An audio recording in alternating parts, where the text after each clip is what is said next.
بسم اللہ الرحمن الرحیم ام لہم یا ان کے لیے نصیب ہے کوئی من الملکی بادشاہ سے حصہ. ام لہم کیا ان کے لیے نصیب کوئی حصہ ہے من الملکی بادشاہ سے. فَإِذَا اللَّهُ اگر ہوتا ان کے لیے کوئی حصہ لا یؤتون الناس تو وہ نہ دیتے لوگوں کو نکیرا تیل برابر. دیکھیں اللہ فرماتے ہیں کہ اگر ان کو بادشاہت ملتی جیسے دیکھیں بادشاہ دینے والا کون ہے؟ اللہ. جب سے اللہ تعالیٰ نے زمین و آسمان کا سسٹم بنایا ہے اللہ تعالیٰ ہر کو دے رہا ہے نا، ہر ایک کو دے رہا ہے. کسی کو اللہ زیادہ دے رہا ہے کسی کو کم. تو اللہ تعالیٰ ہر انسان کو دے رہا ہے. اللہ تعالیٰ ہر انسان کو اس کے مطابق اس کے مانگنے کے مطابق بھی دے دینا تو اللہ کے خزانوں میں کمی نہیں آتی. اللہ فرماتے ہیں اگر بادشاہی کا مالک ان یہودیوں کو بنا دیتے فَإِذَا اللَّهُ يُؤْتُونَ النَّاسَ نَكِيرًا تو یہ لوگوں کو تل برابر بھی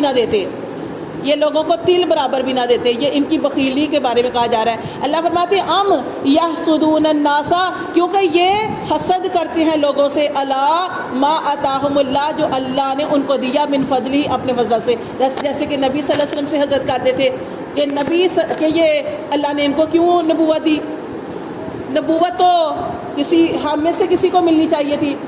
اللہ فرماتے ہیں ام یحسدون الناس یہ حسد کرتے ہیں لوگوں سے اللہ اس پر ما آتاہم اللہ جو اللہ نے ان کو دیا من فضلہ اپنے فضل سے.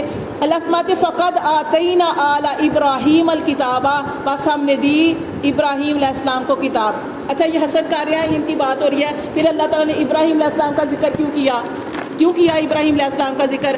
دیکھیں کہ بخیلی جو ہے جیسے ہم اس کے بارے میں پیچھے پڑ چکے ہیں. بخیلی کیا ہوتی ہے کہ اپنے ہاتھ کو بالکل بند کر لینا، یعنی جہاں پہ ضرورت ہے وہاں پہ بھی آپ خرچ نہیں کرتے، وہاں پہ بھی اپنا ہاتھ بند کر لیتے ہیں. آپ صلی اللہ علیہ وسلم نے ارشاد فرمایا آپ بغض نہ رکھو، حسد نہ کرو، بخیلی نہ کرو. بخیلی کیا ہوتی ہے کہ انسان جو ہے بالکل ایسا بن کے رہے کہ جیسے اس کے پاس کچھ ہے ہی نہیں. لیکن اللہ کی یہ نعمتوں کا انکار ہوتا ہے. اللہ نے جو نعمتیں دی ہیں اللہ کیا چاہتے ہیں کہ انسان ان نعمتوں کا اظہار کرے.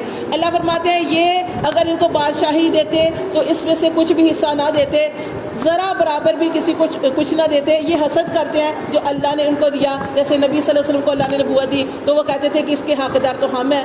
کیونکہ دیکھیں کہ ابراہیم علیہ السلام کون تھے؟ ابراہیم علیہ السلام اللہ تعالیٰ کے نبی تھے. ابراہیم علیہ السلام کے کتنے بیٹے تھے؟ آگے 2 بیٹے. کون سے؟ حضرت اسماعیل علیہ السلام اور حضرت اسحاق. حضرت اسحاق جو تھے ان سے وہ بنی اسرائیل بنے کیونکہ اسحاق کو اللہ نے کیا دیا؟ یعقوب علیہ السلام. اور یعقوب علیہ السلام کو بنی اسرائیل کہا جاتا ہے جو یہود ہے. جو اسماعیل جو ہے نا حضرت اسماعیل علیہ السلام اس سے نبی صلی اللہ علیہ وسلم کی لڑی چلی. تو یہ جو اسماعیل علیہ السلام ہے یہاں سے نبی صلی اللہ علیہ وسلم پیدا ہوئے. تو یہ سارا کچھ ضد کی وجہ سے کر دے. اللہ فرماتے ہیں کہ ہم نے ابراہیم کو کتاب دی والحکمت حکمت دی وآتینہ ملکا عظیما اور ان کو بڑی بادشاہی دی. تم کیوں حسد کرتے ہو؟ اللہ فرماتے ہیں تم کیوں حسد کرتے ہو؟ تم نبی صلی اللہ علیہ وسلم پر حسد کرتے ہو حالانکہ جتنے بھی نبی تھے وہ سارے تم میں سے آئے. اللہ نے تمہیں کتاب دی، اللہ تعالیٰ نے تمہیں بادشاہت دی. تم حسد کرتے ہو کس وجہ سے؟ ضد کی وجہ سے. اللہ فرماتے ہیں اللہ نے بھی تو تمہیں اتنی بڑی بادشاہی دی تھی. فمنہم پس ان میں سے من آمنا کچھ تو ایسے تھے جو ایمان لائے اس پر نبی صلی اللہ علیہ وسلم پر. یہ انکار کرتے تھے ضد کی وجہ سے لیکن اللہ فرماتے ہیں ان میں سے کچھ ایسے ہیں جو ایمان لائے اس پر. ومنہم اور ان میں سے من صد عنہ اور کوئی ایسا ہے جو رکا رہا.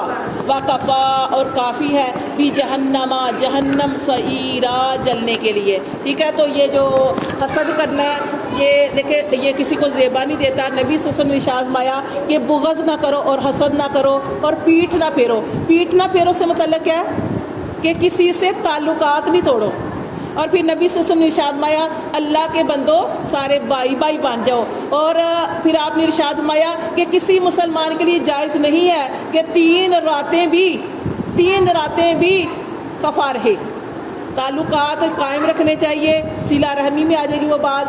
اور 3 راتیں بھی انسان اس حال میں نہ رہے کہ وہ کسی سے ناراض ہے.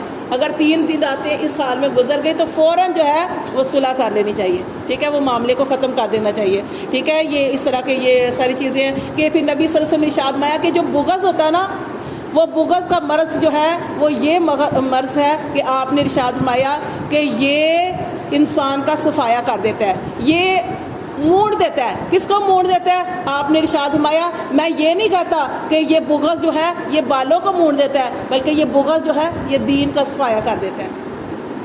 تو اس لیے بغض نہیں رکھنا کسی سے، حسد نہیں کرنا.